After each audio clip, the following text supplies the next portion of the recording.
Thanks for joining us on Capitol View. I'm Fred Martino.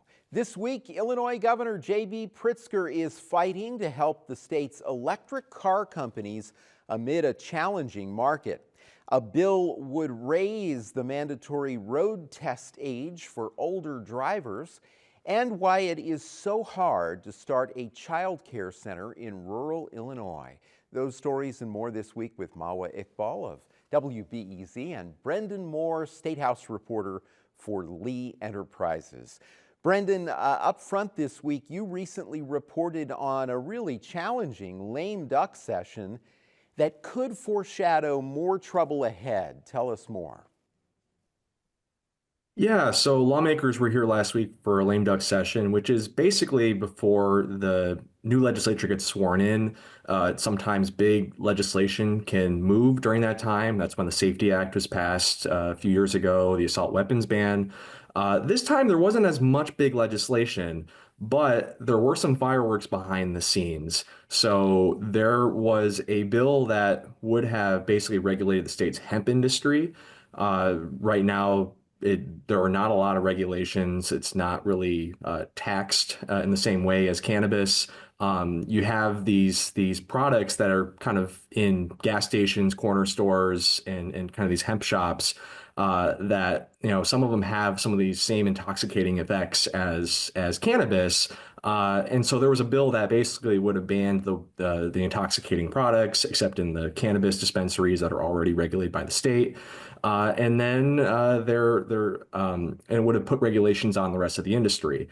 The bill blew up, to put it mildly, which caused a lot of issues because Governor J.B. Pritzker really went to the mat for this legislation, basically saying that this health and safety of kids was at stake because these products are kind of being marketed to them. But it didn't have enough support in the Democratic majority House. House Speaker Chris Welch has a unofficial rule that a bill has to get 60 Democratic votes for it to be called in the House. Apparently did not reach that threshold. So the governor's people claim they had the votes. Speaker said they did not. There was a caucus meeting. Basically, they met behind closed doors, and the governor had his people there, and they were basically berated by some House Democrats, which led to some bad feelings. So this whole thing kind of blew up, and the hemp bill itself, I mean, it's a significant legislation, but it's not the biggest thing they've ever done. But it kind of does foreshadow some tensions, or it put on display some tensions that have been kind of simmering under the surface. And it shows maybe some trouble ahead because it's going to be a hard session, to put it bluntly. The budget is looking very challenging. Lawmakers are facing down a projected $3.2 billion deficit. And last year we saw at the end, House Democrats had some trouble kind of landing that budget plane at the very end.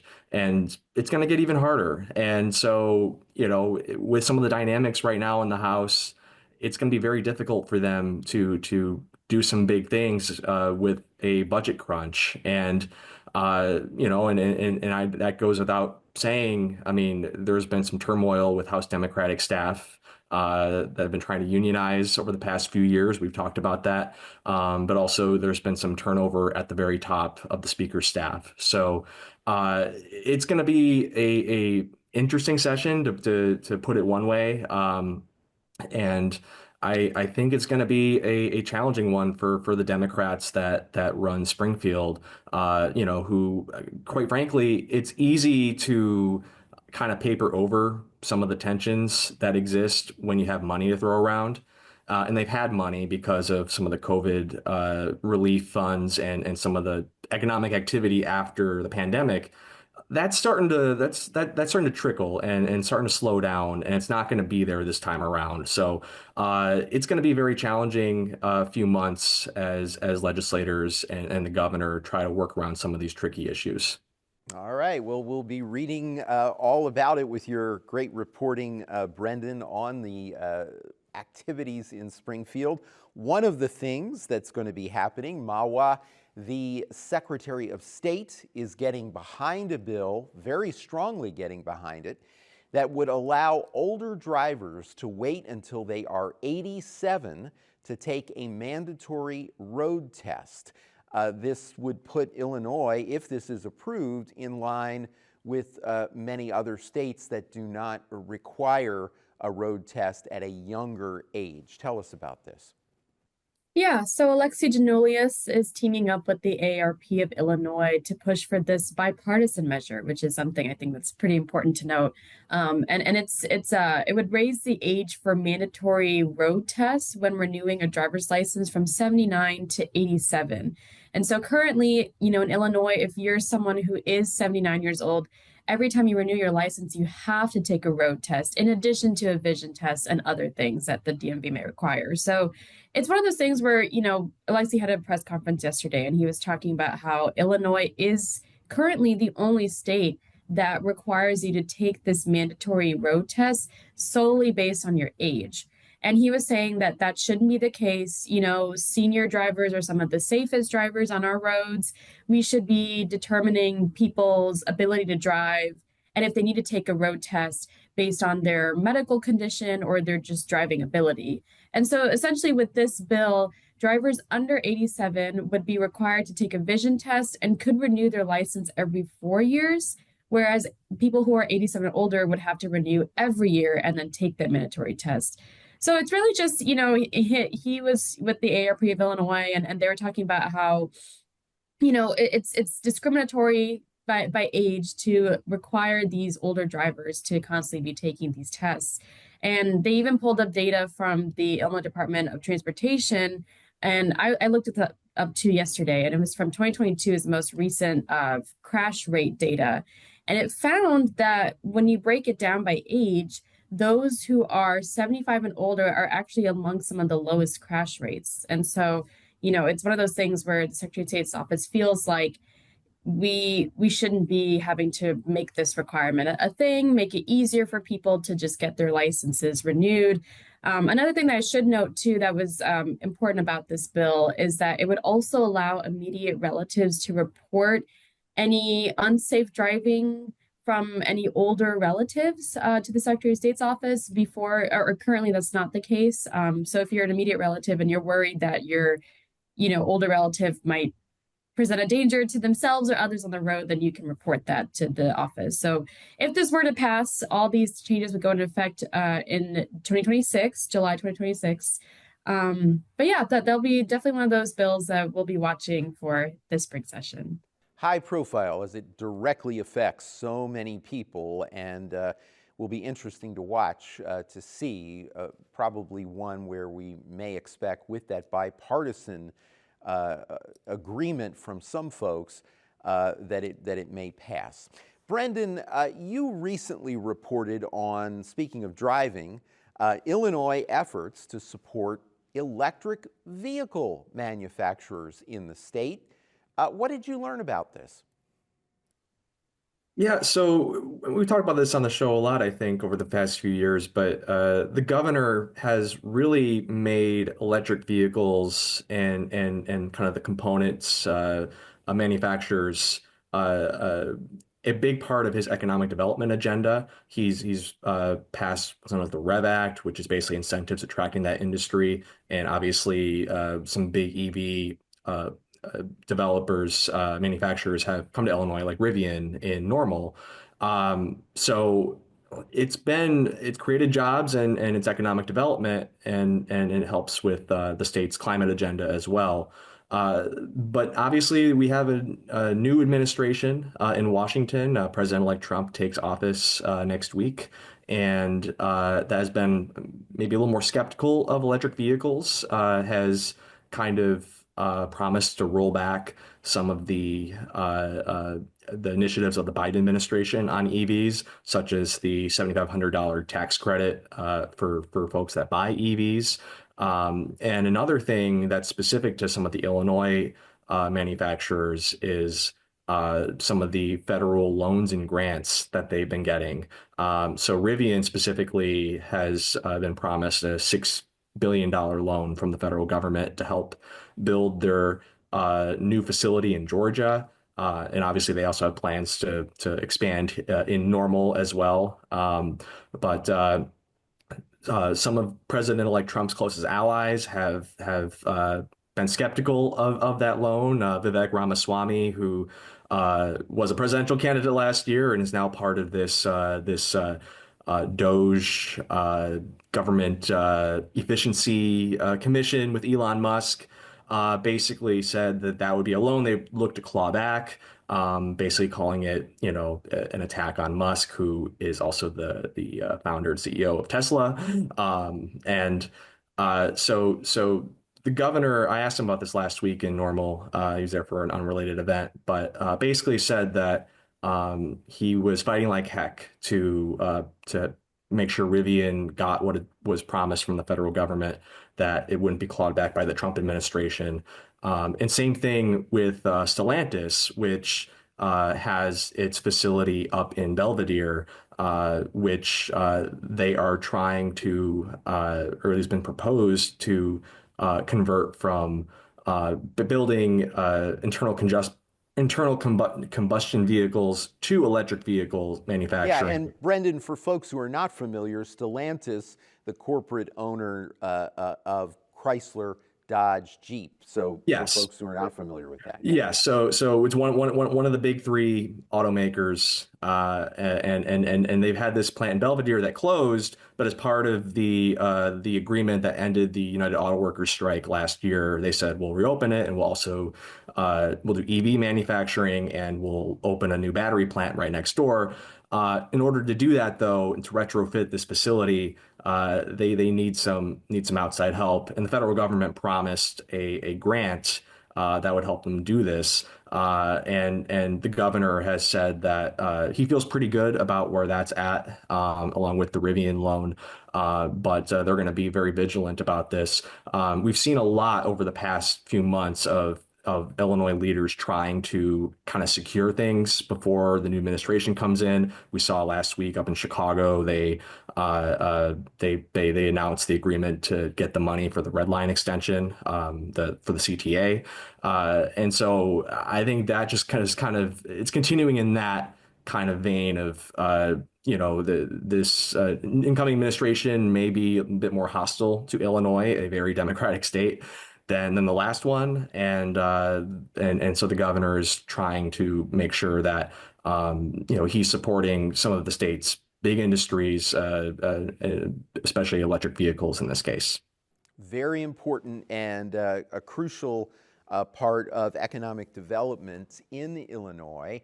Our next story really does affect economic development, but also is a huge issue in terms of human services for families.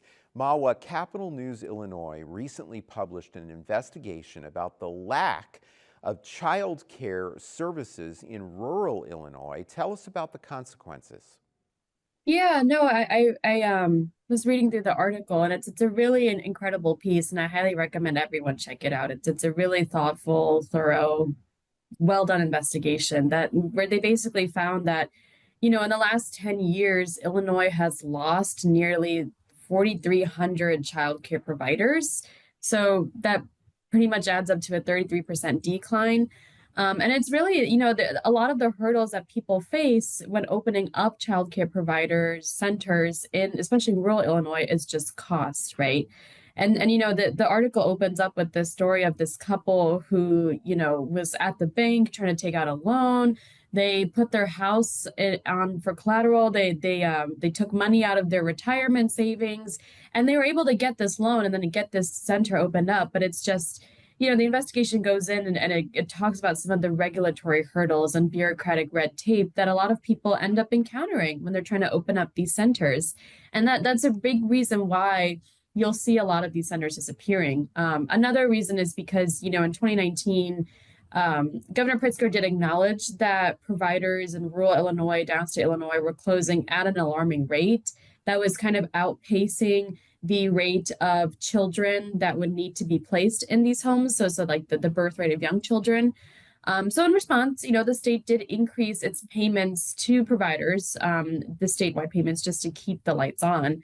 But what was unfortunate, what the investigation found, was that this extra funding, this little boost came a little too late, since many of them did suffer during the budget impasse just a few years prior to that. So a lot of them were already really in a fragile financial state to stay open.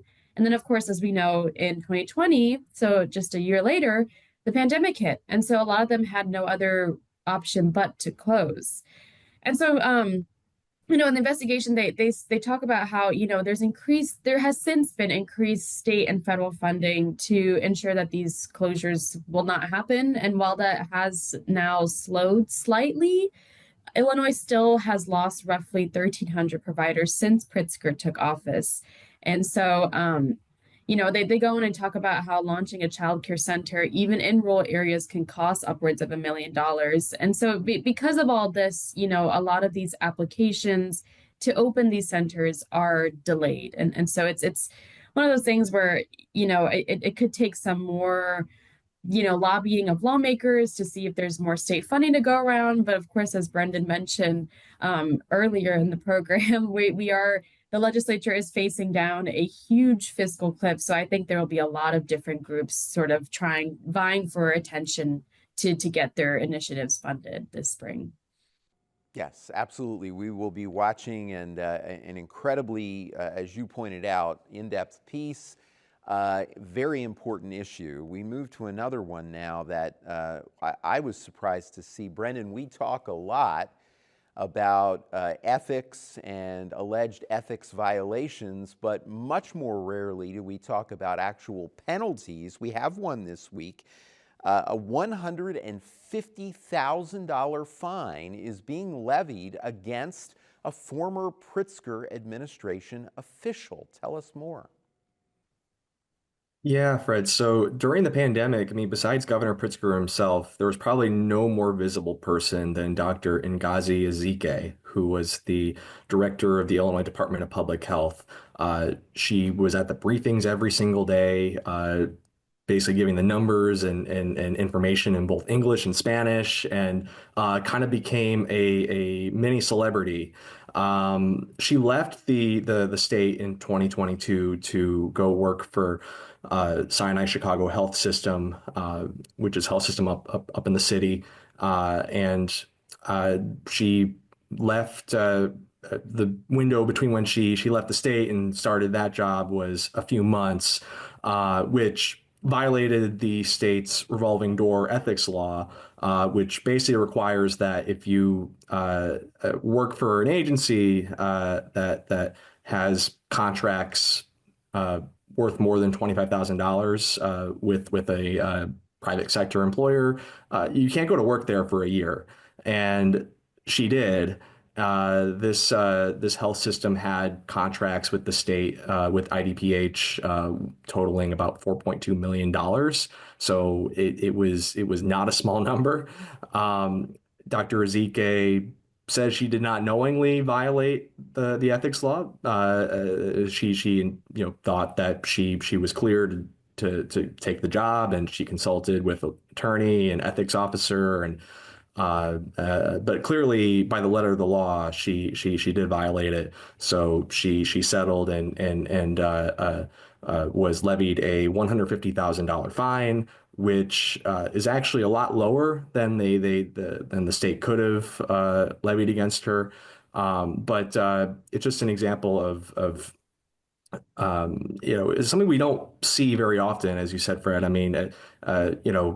We talk about ethics, but you don't always see fines being levied and penalties being handed down. But here, this is a very high-profile instance, because this is somebody that one of those rare state officials that a lot of people know, and she was given a lot of credit for the state's pandemic response. But in this case, she clearly violated the state's revolving door policy, and clearly was had to pay a six-figure fine, pretty hefty. Yeah, very interesting, and something we wanted to highlight to let folks know. To be fair, to say sometimes there are actual penalties. It isn't just the story happening about an accusation or allegation. This is really serious. Mawa, Chicago is facing a lot of budget problems. We're going to hear more and more about that in the session as there's a desire for funding from the state. There were hopes for big revenue from a new casino, but a Sun-Times report says a temporary facility has not met expectations. Despite that, the city says it is bullish on the new Bally's Casino that is coming, part of a project that will cost nearly $2 billion. Bring us up to date. Right. So this casino, it's in the Medina Temple building, which is that really beautiful Moorish architecture revival building in Chicago. And it was expected to bring in tons of revenue to essentially bail out, or I should say, fund police and fire pensions. But so far, it's really only delivered less than half of what the city leaders hope for. And like you said, Fred, it's all at the same time happening where it's going to cost the city nearly $2 billion. So specifically, the temporary casino brought in $16 million in gaming tax revenue for the city last year, which is less than half of the $35 million that Johnson's first budget was anticipating and projecting.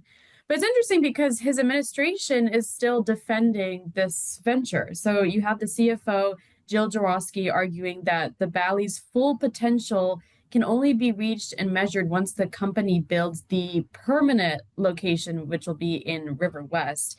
It's also important to note that the casino has come up short in overall foot traffic and gaming revenues per admission. So I guess we'll see what happens. It is interesting that the mayor's office took this tone that they're still hopeful that this can help the city bring in some money, but it's off to kind of a rocky start, so to speak. Yeah, it will be fascinating to watch. I mean, with all of the gambling available in the state of Illinois, one has to wonder about how much of an impact the competition has on launching a new casino like this. Other new casinos have also not performed necessarily to their full expectations. We only have about 3 minutes left, Brenden, but I wanted to get to this. An independent monitor finds continued challenges at a state mental health facility plagued by abuse. Tell us more. Yeah, Fred. So if you'll recall, back in 2022, there was a big investigation done by Capital News Illinois, ProPublica, and my colleagues at Lee Enterprises that kind of revealed a culture of abuse and cover-ups at Choate Mental Health Center in Anna. Basically found that employees were routinely, not I won't say routinely, but there was a lot of abuse of some of the folks that lived at Choate who are among the developmentally disabled who are in the care of the state. And a report recently found that the facility is still plagued by issues in terms of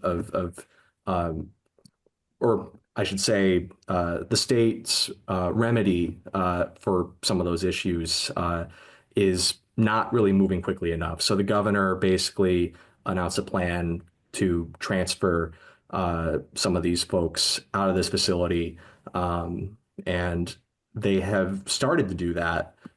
So I believe the number was 48 have been relocated. And the problem, though, is that 33 of those have been sent to other large state facilities, which is not considered the best place for some of these folks. It's really a community-based setting is kind of considered the standard here. But then there's still another 33 that are awaiting community placement and who are still at Choate. And so, there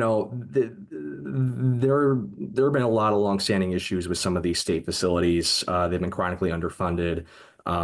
They've kind of been in many ways in the shadows. These are some of the most vulnerable residents of our state, and I think the Department of Human Services, I think the folks there want a solution and are working towards a solution, but clearly are not working fast enough. And and has not been enough progress in this specific instance, at least. And so that's something that we're just going to have to keep an eye on as this transition, as slowly as it's happening, continues. Absolutely, yeah. Due to the restricted access to places like this, journalism plays an incredibly important role in terms of seeing how progress is being made, or as this story indicates, not enough progress in terms of improvements. Brenden and Mawa, we are out of time. Thank you so much for joining us this week. Yeah, thank you. Well, it's a pleasure, Brad. That is Capitol View for everyone at WSIU. I'm Fred Martino. Thank you for being with us. Have a great week.